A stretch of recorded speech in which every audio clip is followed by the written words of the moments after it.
I've never really felt like I fit at Daniel's family dinners, you know? On paper, everything looked perfect. The long marriage, the polite smiles, the photos framed on his mother's wall. But every time I walked into that house, I felt like a guest at someone else's celebration, not part of the family itself. His mother would hug me just a little too formally, like she was welcoming a client, not a daughter-in-law.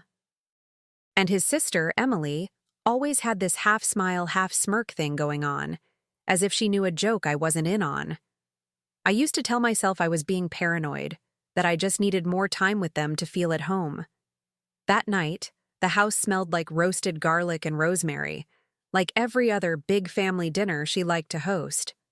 The table was already set when we arrived, with her best china and those crystal glasses she only used on special occasions. Daniel squeezed my shoulder at the door and said it meant a lot to him that I was making an effort with his family. He said his mother noticed when I seemed distant and that it hurt her feelings. So I did what I always did. I pasted on my best warm smile and told myself I'd get through a few hours and then go home. But there was this heaviness in my chest I couldn't quite name, like my body knew something my mind didn't yet. We all sat down, and the conversation started in that usual rehearsed rhythm families have.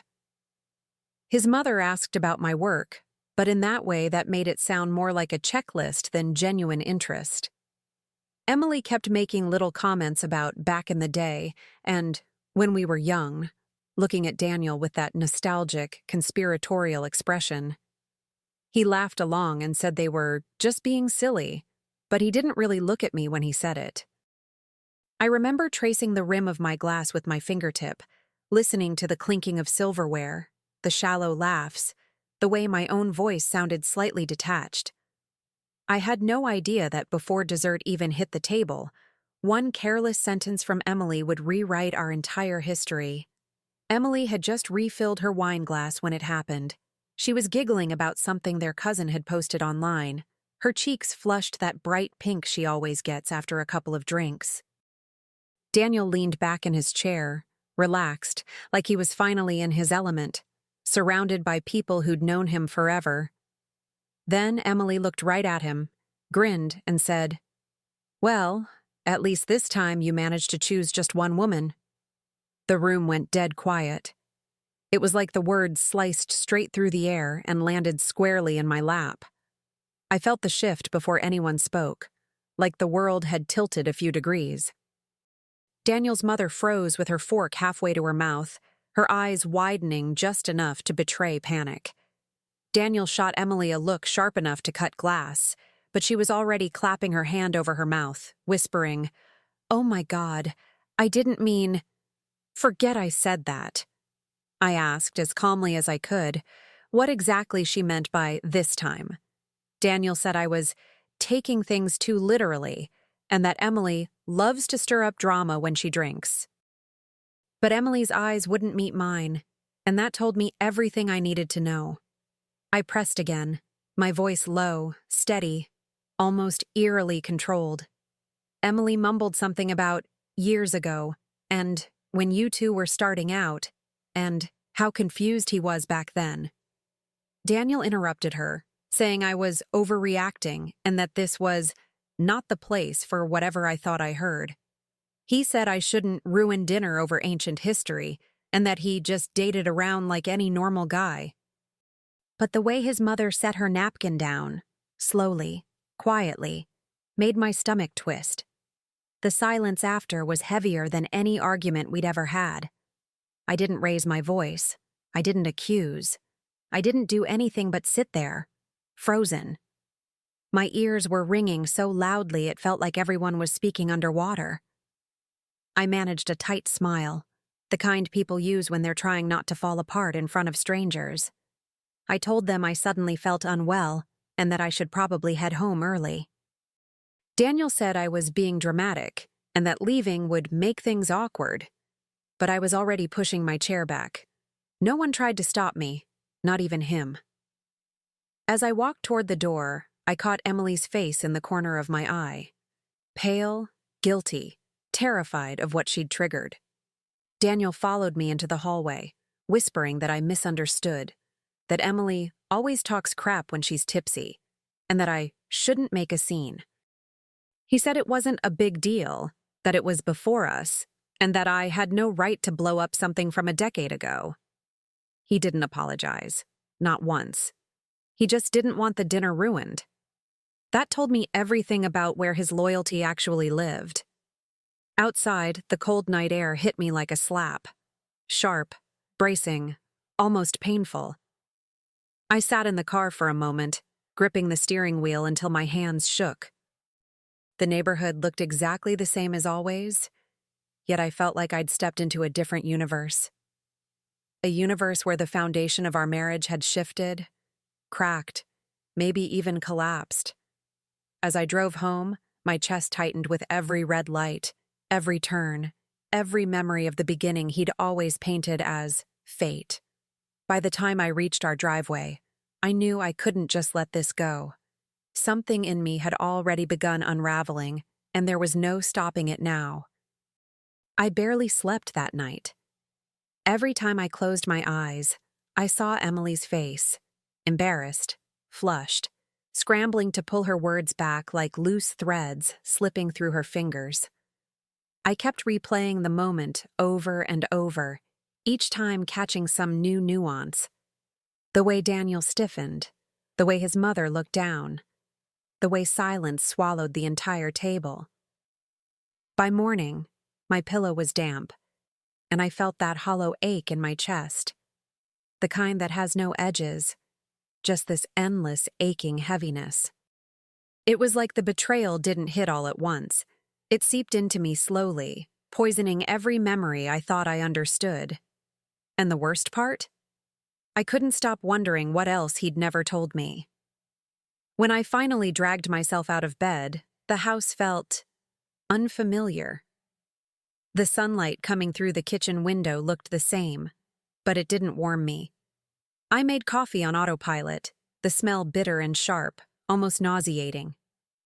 As I sat at the table, hands wrapped around my mug, I thought about the early days with Daniel, those long walks, the late-night talks, the sense that he chose me deliberately, wholeheartedly. And suddenly, every one of those memories felt counterfeit, like someone had replaced my life with a well-produced replica. This wasn't about ancient history. This was about the origin of everything I'd built my marriage on. By noon, the confusion had calcified into something else, an urge to know the truth, the whole truth. I wasn't looking for drama. I wasn't trying to punish anyone. But I couldn't keep living with this fog hanging over my past, warping everything it touched. So I did something I'd never imagined myself doing. I opened my laptop and started digging. Old emails, old messages, anything that might show me who he really was back then. And as I scrolled, my heart hammered in my chest, because a part of me already knew I wasn't going to like what I'd find. It started with a folder I'd forgotten existed, one of those automatically backed up archives from an old phone. I clicked through screenshots, conversations, half-finished notes I'd written to myself, trying to remember who I was back then. But between the lines, certain things began to stand out. Gaps in dates, excuses Daniel had given, nights he'd fallen asleep early, when I now saw he'd been online. None of it was definitive, but it felt like puzzle pieces I'd ignored because I wanted so badly to believe in him. My throat tightened. I kept scrolling anyway. At one point, I stumbled on an email from an old mutual acquaintance, someone we used to see at gatherings, someone I hadn't spoken to in years. I don't know why, but my fingers moved before my brain caught up, typing out a message asking if we could talk. It felt insane, like I was dragging ghosts out of the attic. She replied within minutes, saying she remembered those days well and suggesting a quick call. My hands shook as I dialed, the phone warm against my cheek, my pulse loud in my ears. And when she picked up, something in her voice told me she already knew why I was calling. Our conversation was polite at first, too polite. But when I finally asked the question directly, her tone changed. She hesitated, then admitted she'd always been uncomfortable with how Daniel handled that time in his life. She said he'd been talking to two people seriously, and that he'd confided in friends that he wasn't sure which one would pan out. Those were her exact words, and hearing them felt like someone had poured ice water straight into my veins. I remember gripping the edge of the table as she kept talking, trying to steady myself. She told me the part Daniel never would, the part he always painted over with romantic storytelling. According to her, he didn't choose me because he felt some grand, fated connection. He ended up with me because the other woman ended things first, just walked away. And he'd shrugged it off, saying it made the decision easier. Hearing that felt like being punched from the inside out. When the call ended, I just sat there staring at nothing, the silence of the house suddenly deafening. I could hear the refrigerator humming, the soft tick of the clock, even my own heartbeat banging against my ribcage. All those memories I had cherished, our official first date, the night he said he knew he wanted something serious, the way he held my hand as if it meant something. They all twisted in on themselves. It was like flipping a photograph and finding an ugly truth scribbled on the back. Every tender moment now felt tainted, reconstructed, fraudulent. I felt stupid. I felt small. I felt like a fool who'd built her life on a story someone else scripted for convenience. When Daniel got home that evening, I was still sitting at the kitchen table, the coffee long gone cold. He walked in cheerful, kissed the top of my head absent-mindedly, and didn't even notice the state I was in. When I asked him about the other woman, calmly, carefully, his face tightened, and he said I was overthinking, that I was digging up nonsense, that it didn't matter. He said I should let the past die because it was making him uncomfortable and painting him in a bad light.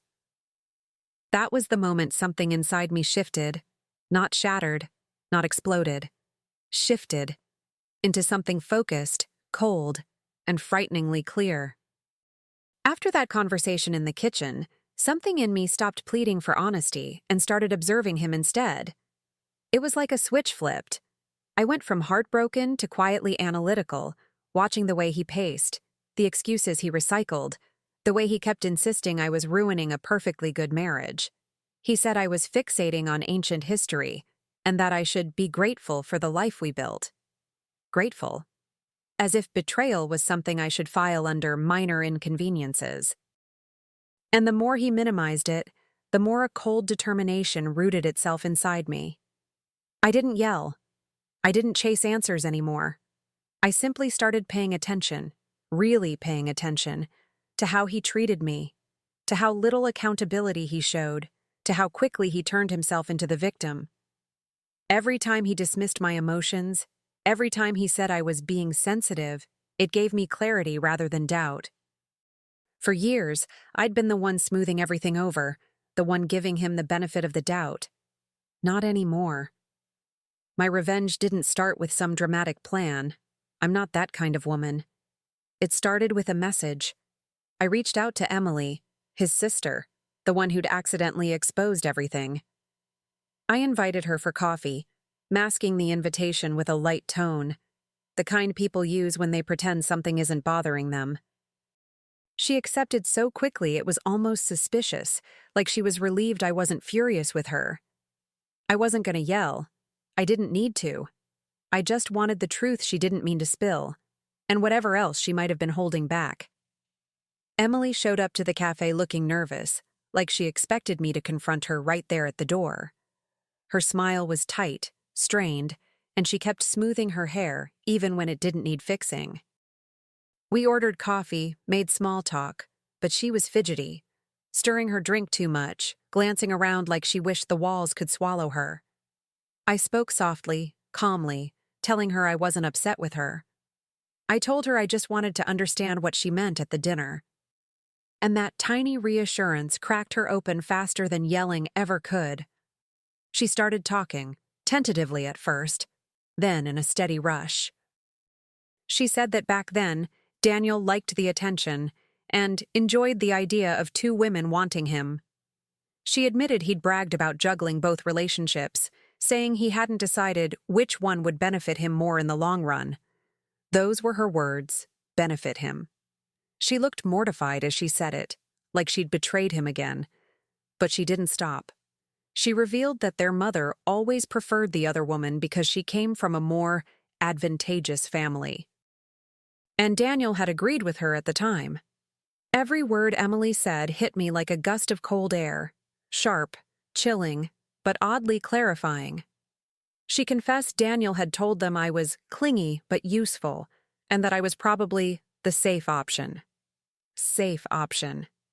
I kept my face neutral, nodding slowly, even though inside I felt something untangle. A knot, years old, finally snapping free.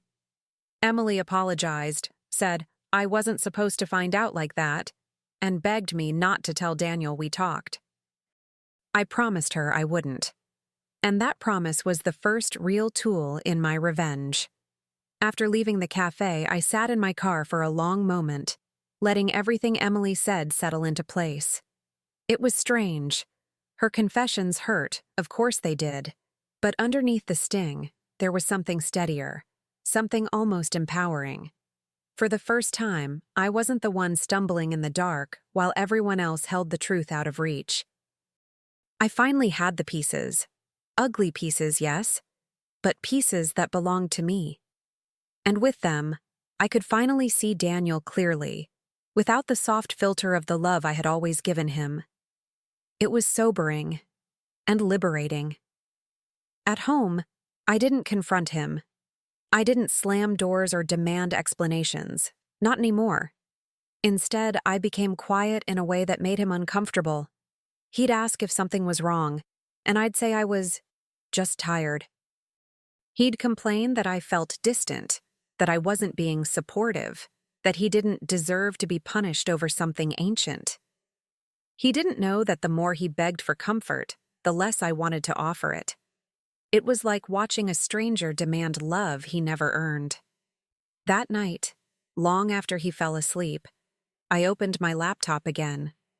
I searched for the other woman, Laura, the one he'd been dating during our early days. Her social media profile was still active, her life a collage of soft colors and smiling faces. For a moment, my hand hovered over the message button, my heart pounding like it did the night everything cracked open. I didn't know what I'd say to her yet. But I knew one thing. I wasn't done uncovering the truth. And whatever I would find next, I was finally ready to face it. I didn't message Laura that night. I stared at that little text box until my eyes burned, typing and deleting a dozen versions of, "Hi, you don't know me, but..." Nothing felt right, nothing felt steady enough. So I waited until morning when the world felt less heavy and my mind felt sharper. When I finally hit send, my hands trembled. Not out of fear, but anticipation. It felt like pushing open a door that had been locked for years. To my surprise, she replied within an hour. Her message was polite, cautious, but not dismissive. She said she remembered Daniel well, too well, according to her tone, and that she wondered why I wanted to talk about the past. I told her the truth, that I had recently learned we'd been seeing him at the same time, and I needed to understand what really happened. There was a long pause before her next message arrived, and in that silence, my heart felt like it was sitting in my throat. But when she responded, it wasn't with hostility. It was with empathy. She suggested we meet in person, saying some things were better said face to face. I agreed immediately. There was something almost surreal about it. Meeting the ghost of my marriage's beginning, the woman who unknowingly shaped the path I'd been walking for years. I didn't know what I expected. Anger, bitterness, awkwardness. But knowing I was stepping closer to the truth made my breath feel lighter. Whatever she had to say, I was finally ready to hear it. And Daniel had no idea what was coming. We met at a small bakery downtown, the kind with soft lighting and the smell of warm bread drifting through the air. When I walked in, I recognized her instantly. Laura. Not because she looked like competition, but because she looked familiar in a way I couldn't explain, like someone whose life brushed against mine without me ever noticing. She stood up to greet me, her expression gentle but cautious, and for a moment, I felt an unexpected wave of sadness. Not for myself, but for both of us. Two women who never should have been tied together by a man who didn't deserve either of us. We sat down, and the conversation began. "I always wondered if you knew," she said quietly, her hands wrapped around her coffee cup. I told her I had no idea. Not until Emily's slip at that dinner. When I said it, she winced in a way that seemed deeply familiar, like she'd felt blindsided by him once too. Then she told me everything. How he'd told her I was just a co-worker. How he'd promised he was figuring things out. How he'd given her the same lines he gave me. Same tone, same charm, same lies packaged neatly in different words. And with every detail, something inside me settled.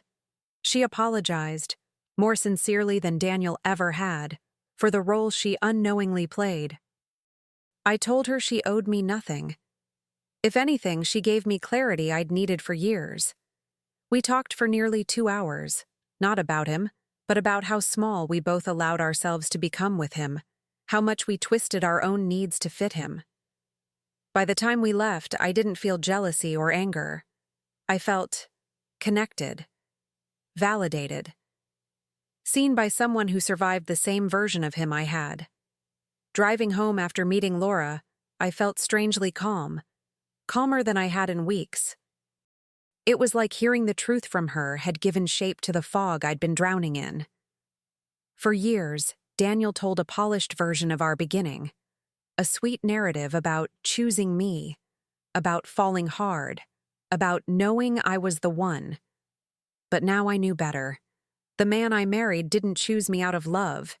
He simply stuck with the option that stayed. And that realization didn't break me the way I thought it would. It freed me. When I walked into the house, Daniel was pacing the living room, acting like he'd been waiting hours even though he never texted once to ask where I was. He asked why I looked serious, why I'd been acting distant, why I was so obsessed with ancient drama. I told him I'd spoken to Laura. He froze, not because he felt guilty, but because he felt exposed. He said I had no right to involve her, that I was digging up things that don't matter, and that I was trying to make him look bad. He didn't deny anything, not one detail. I kept my voice steady, telling him I finally understood everything. I told him I wasn't angry, just done carrying the weight of a story he had built on lies. He tried to backpedal, saying I was misinterpreting, that he never meant to hurt me, that it was all in the past. But none of that mattered anymore.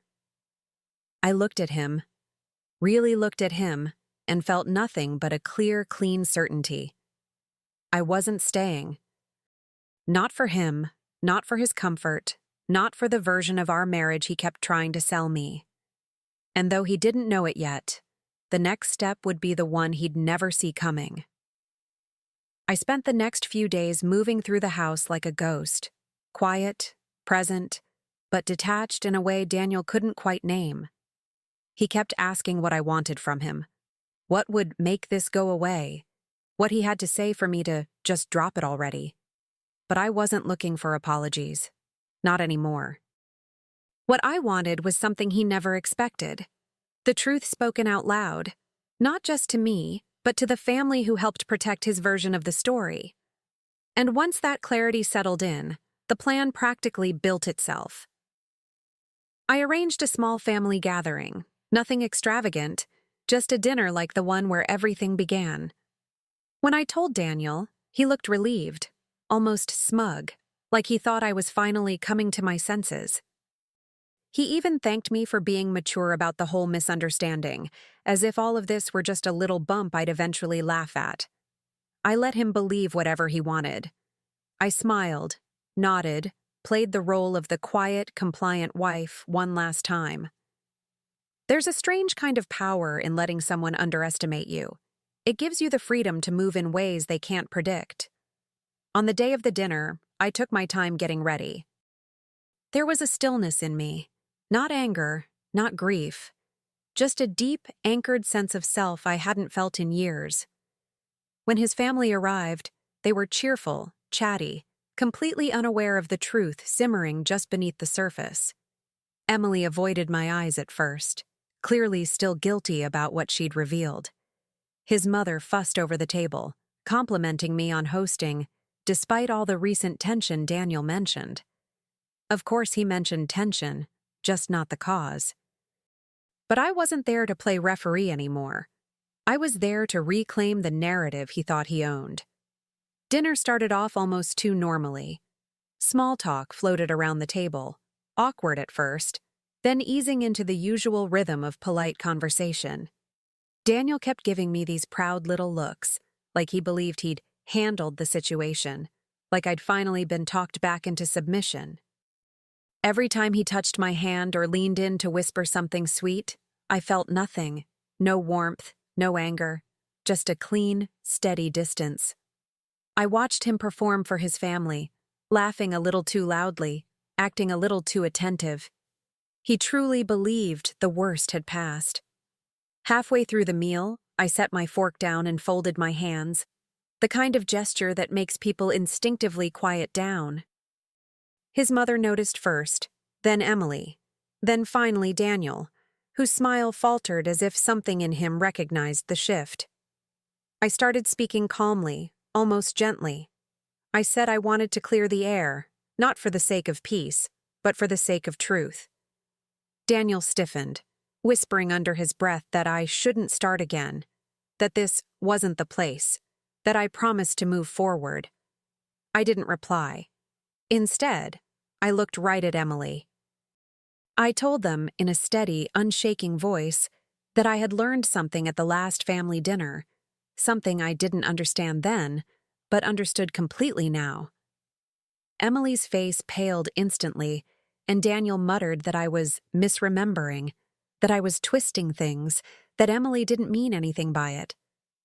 But I kept going, not accusing, not yelling, simply stating facts like I was finally setting down a heavy load I'd carried alone for too long.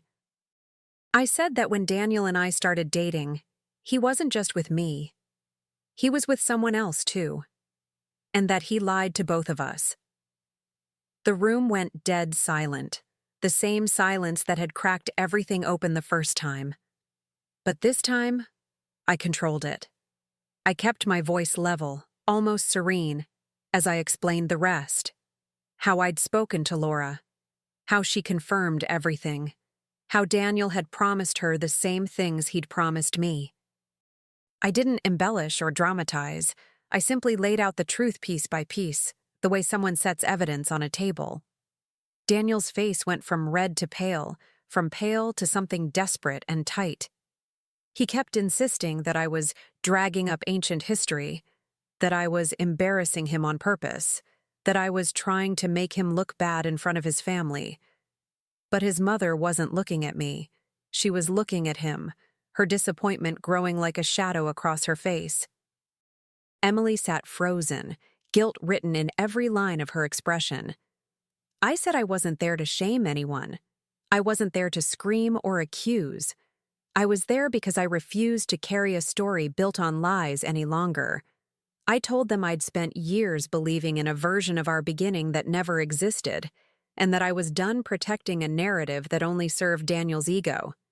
He begged me to stop, said I was ruining everything, said I was acting irrational and making a scene. But my calmness rattled him more than anger ever could. For the first time, he saw that I wasn't negotiating. I wasn't pleading. I wasn't his to manage anymore.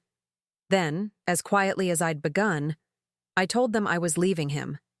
Not out of spite, not out of rage, but because I finally understood my worth, and I wasn't going to shrink myself just to make his past easier to stomach. Daniel's voice cracked as he said, I couldn't do this now, that I should talk to him privately, that I shouldn't destroy his image in front of everyone. But I wasn't destroying anything. I was simply removing myself from a life I never truly chose. And with that, I stood up, excused myself from the table, and walked out. Light, steady, unburdened.